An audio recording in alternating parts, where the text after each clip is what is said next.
अगर आप एक बटरफ्लाई को पकड़ने के लिए उसके पीछे भागेंगे तो क्या होगा, वो आपसे और दूर जाती जाएगी। लेकिन अगर आप अपने ही मन में शांति से बैठे हो तो वो बटरफ्लाई अपने आप उड़कर आपके ऊपर आकर बैठ जाएगी। होता है कि नहीं ऐसे? सेम ऐसा ही होता है हमारी विश के साथ। जो आपको चाहिए वो पूरा नहीं हो रहा है क्योंकि आप हाथ धो के उसके पीछे पड़ गए हो।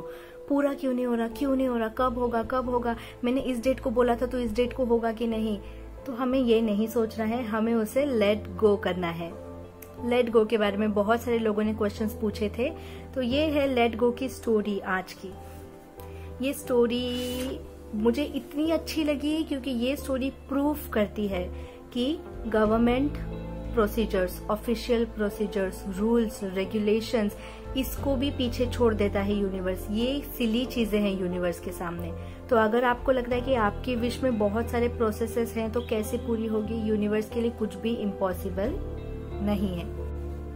मैंने 2011 में द सीक्रेट बुक खरीदी थी एयरपोर्ट में एक छोटे से बुक स्टॉल से। मैं यूएसए से केरला जा रही थी अपने होम टाउन इंडिया, लेकिन प्लेन पे मैं इसे पढ़ना स्टार्ट किया और मैं इसे रोक ही नहीं पाई और इसने पूरी लाइफ चेंज कर दी अंबिका की। उसकी सोचने का तरीका चेंज कर दिया। मैं अब पूरी लाइफ नेगेटिविटी से जूझती रही, यानी नेगेटिविटी के साथ बहुत स्ट्रगल किया उन्होंने कि बार बार नेगेटिव। पॉजिटिव सोचने की कोशिश करते हैं पर बार बार नेगेटिव। जितने भी एक्सपीरियंसेस हो रहे हैं या जितने भी इंसिडेंट्स हो रहे हैं वो भी अगर नेगेटिव हैं तो कैसे इंसान पॉजिटिव सोचेगा, राइट? लेकिन द सीक्रेट ने उनका सोचने का, देखने का नजरिया को चेंज किया, वो सबसे इम्पोर्टेंट है। मैं कभी कभी फिर से नेगेटिव हो जाती, फिर से पॉजिटिव हो जाती। अच्छी चीजें हो रही हैं बहुत सारी दूसरी, लेकिन उन पे मेरा फोकस नहीं था। जो चीज नहीं हो रही है उसी के ऊपर मेरा पूरा फोकस था।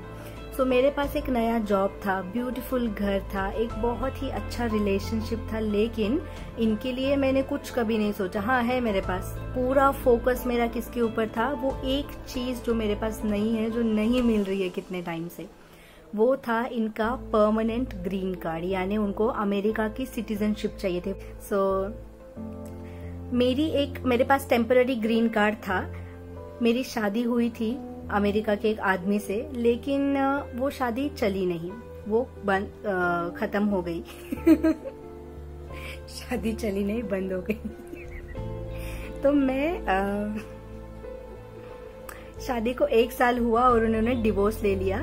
लेकिन अगर आपको आपका ग्रीन कार्ड परमानेंट करवाना है तो उसके लिए आपकी शादी चलनी चाहिए। टूटे हुए रिलेशन के बेसिस पे वो ग्रीन कार्ड नहीं देते हैं। तो ये बहुत ही ज्यादा मुश्किल समय था उनके लिए।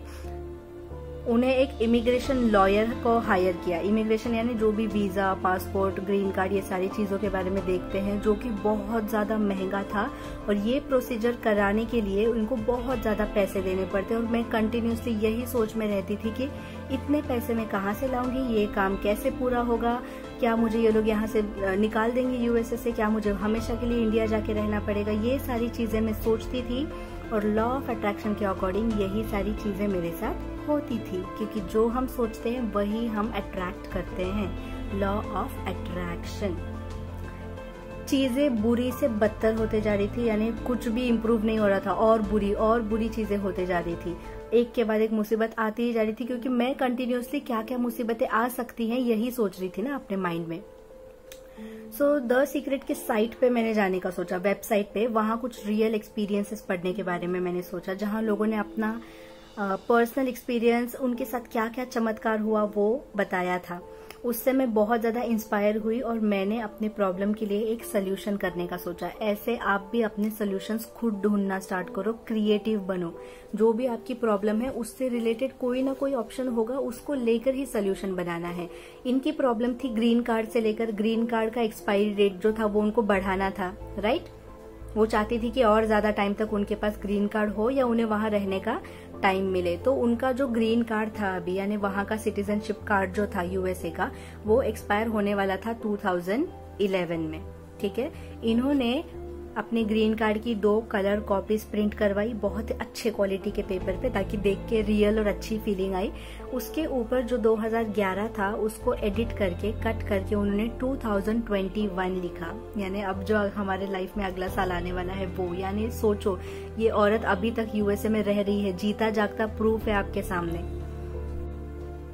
एक ग्रीन कार्ड को मैंने अपने पर्स में रखा और एक ग्रीन कार्ड को अपने किचन के सामने रखा, ताकि मैं बार बार उसे देखती रहूं या गलती से मेरी नजर उसके ऊपर जाती रहे। लेकिन मैंने इसके बारे में सोचना बंद कर दिया। हाँ, लगाया है, नजर तो जाती है, लेकिन उसके बारे में कंटिन्यू सोचना मैंने बिल्कुल बंद कर दिया और मैंने इसको लेट गो कर दिया। कैसे लेट गो किया? मैं बिल्कुल भी नहीं सोचती थी कि जो लॉयर को मैंने बुक किया है वो लॉयर कुछ कर रहा होगा कि नहीं कर रहा होगा। उसको हेल्प करने की भी मैंने ट्राई नहीं की कि तू ये प्रूफ ले बाबा, ये प्रूफ ले तो मेरा काम जल्दी हो जाएगा। नो, ना तो उसने हेल्प करने की कोशिश की, ना तो उसने जानने की कोशिश की कि लॉयर क्या कर रहा है, ना उसने चिंता की कि वो और पैसे तो नहीं मांगेगा, ना उसने कोई सवाल जवाब जो आर्ग्यूमेंट होगा लॉयर और इनके बीच में वो भी उसने इमेजिन, यानी कोई भी चीज सोची ही नहीं।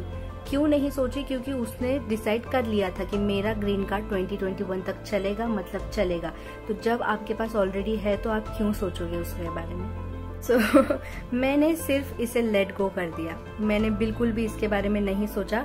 और जब भी कोई मुझे पूछता कि क्या हुआ तेरे ग्रीन कार्ड का, तो मैं बोलती थी हो रहा है, प्रोसीजर चल रहा है। लेकिन उसने बिल्कुल भी नेगेटिव बातें नहीं की, ना उसने सोची। उसने ये बोला कि प्रोसीजर चल रहा है, जो भी काम होना था वो हो रहा है।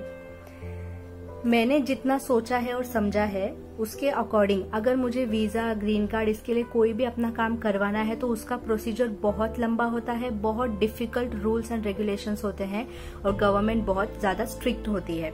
तो मुझे अपना ग्रीन कार्ड लेने के लिए इमिग्रेशन ऑफिसर्स के साथ बात करना पड़ता, मीटिंग लेनी पड़ती। वो मुझसे कुछ बहुत पूछताछ करते, ब्ला ब्ला ब्ला, फलाना बिस्ताना, बहुत सारे प्रूफ्स मेरे से मांगते। और जब उन्हें विश्वास अगर होता कि मैं जेन्युइन हूँ, सच्ची हूँ, फ्रॉड नहीं हूँ, तब ही वो मुझे अपना ग्रीन कार्ड एक्सटेंड करके देते या परमानेंट करके देते। तो ये बहुत ज्यादा प्रोसीजर से उसको जाना पड़ता, राइट। लेकिन जून महीने में, जून के पहले दिन पे मुझे अपने ईमेल में एक नया ग्रीन कार्ड मिल गया। सोचो, बिना किसी इंटरव्यू, बिना किसी पूछताछ, बिना इमिग्रेशन ऑफिस जाए, ऑफिस भी नहीं जाना पड़ा उसे, ना किसी ने कॉल किया। जबकि वहाँ के सारे रिकॉर्ड्स अपडेटेड होते हैं, उन्हें पता है कि वो डिवोर्स के लिए अप्लाई कर चुकी है। फिर भी उन्होंने ना एक भी सवाल पूछा, सीधे एक गिफ्ट की तरह यूनिवर्स ने उसकी गोद में लाके डाल दिया, वो भी 2022 तक का ग्रीन कार्ड। तो यूनिवर्स के लिए आप जो भी फीलिंग सेंड करते हो ना, वो उससे डबल आपको देता है। तो जितना पॉजिटिव फील कर रहे हो उससे डबल देगा, जितना नेगेटिव फील कर रहे हो उससे भी डबल देगा। तो आप बुरा सोच रहे हो तो आपके साथ बदतर होगा, आप गुड सोच रहे हो तो आपके साथ बेस्ट होगा। तो यूनिवर्स का सबसे बड़ा चीज जो इसको समझी कि किसी किसी विश में, किसी किसी जगह जब हमें बहुत ज्यादा डर लगता है ना, जो सिचुएशन हमारे लिए बहुत इंपॉर्टेंट होती है, वहां पे कंटिन्यूसली पॉजिटिव सोचने की जरूरत नहीं है। आप बोलोगे ये कैसे? क्योंकि पॉजिटिव सोचना भी एक तरीके का विश को पकड़ के रखना है। तो वो लेट गो कैसे होगा? लेट गो यानी ना पॉजिटिव ना नेगेटिव, कुछ भी नहीं सोचना है, हो गया है समझ के बैठ जाना है। सो जब बहुत सारे लोग पूछते हैं कि लेट गो कैसे करें या नहीं करें, तो जिन लोगों को बहुत डर लगता है ना अपनी विशेस को लेके, बहुत डाउट होता है, बार बार नेगेटिव थॉट्स आते हैं, उन्हें लेट गो करना चाहिए। मैं लेट गो नहीं करती हूँ क्योंकि मैं बहुत ही प्यार से, खुशी से, मोटिवेट होके, इंस्पायर होके अपने सपनों के बारे में सोचती हूँ। तो मैं जितना सोचती हूँ मैं उतना शक्ति उसमें डाल रही हूँ, उतना स्ट्रांग उसको कर रही हूँ। तो मुझे लेट गो करने की जरूरत नहीं है। अगर मुझे डर लगता कि होगा कि नहीं, क्या करूँ, तो मुझे लेट गो करने की जरूरत पड़ती। और लेट गो कैसे करना है? एक ही स्टेप है, बिलीव। इसने कंप्लीट बिलीव किया कि मैंने तो साफ साफ बता दिया है 2021 तक चाहिए। अब यूनिवर्स ने वो काम कर भी दिया है, मुझे सोचने की जरूरत ही नहीं है। ना उसने कोई ऐसी तैयारी की कि चलो बाबा अब यूएसए से सारा सामान वापस लेके आना, नहीं, क्योंकि ये उसने मान लिया कि ये उसके साथ हो गया है। तो आप ना एक विश में कई सारी चीजें यूज कर सकते हो, पूरी बुक का फॉर्मूलाज एक विश में यूज कर सकते हो। लेकिन जब तक विश्वास नहीं होगा कुछ भी नहीं होगा, लेट गो भी नहीं होगा अगर विश्वास नहीं है। तो ये स्टोरी इतनी ब्यूटीफुल है क्योंकि ये दिखा देती है आपको कि आपकी प्रॉब्लम तो आपके पर्सनल के साथ है, कि रिलेशन है, हेल्थ है, करियर है, जॉब है। तो जब ये गवर्नमेंट से भी यूनिवर्स आगे निकल गया तो आपकी प्रॉब्लम क्या चीज है यार, क्यों नहीं सॉल्व होगी? 100%, 1000%, 10,000% सॉल्व होगी। लेकिन कब? जब आप अच्छे मूड में रहोगे तब। कंटिन्यू प्रॉब्लम्स है कि नहीं, सॉल्व हो रही है कि नहीं, मुझे पॉजिटिव सोचना, ये भी नहीं सोचना कभी कभी। हर विश में लेट गो करने की जरूरत नहीं होती है। जहां आपको बहुत डर लगे उस विश में लेट गो करना है।